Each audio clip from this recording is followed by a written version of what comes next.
அது ஒன்னதான் சொல்ற. அப்புறம் அதெல்லாம் யோஎஸ்ல குட்டி நான் வாங்கினேன்னு வச்சுங்களேன், சாயந்தரம் வீட்டுக்கு ஓடுவேன் இப்படி பார்க்க. சும்மா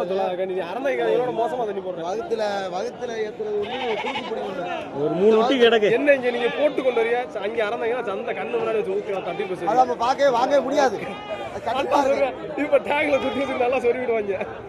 இதுல வேற வண்டியில ஒரு குடத்தையும் கட்டிக்கிறாங்க, ஒரு வாலியும் கட்டிக்கிறாங்க. நல்லா தெரிஞ்சுக்க.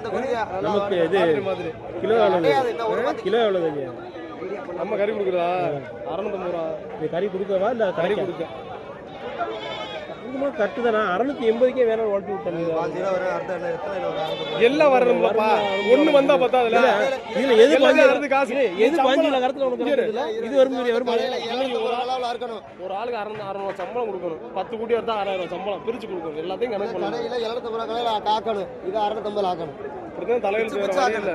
நீ ஒட்டுக்கு எல்லாம் பண்ணினா அதை சாப்பிட்டு போயிரு. குறால பூரா கடைக்கு இருக்கணும். 800 ரூபாய் கிடைக்கு, வேற வழி இல்லை. அதை கடைக்கிறதுக்கு இதை கறி கொடுக்க வச்சுக்க. இப்போ இந்த குறாலை எடுத்துக்க. இது எத்தனை ஒண்ணுன்ற ஆடுன்னு நினைப்ப. மடு அவ்வளவு மடு ஆடு. அது எப்படி இடம் நிக்காது? கடைக்கு எடுத்தா எவனா கறி வாங்க வருவானா? பாலுக்கு வச்சிருக்கா. வெள்ளை எவ்வளவுன்றீங்க? 2 புல்லு. ஆந்திரா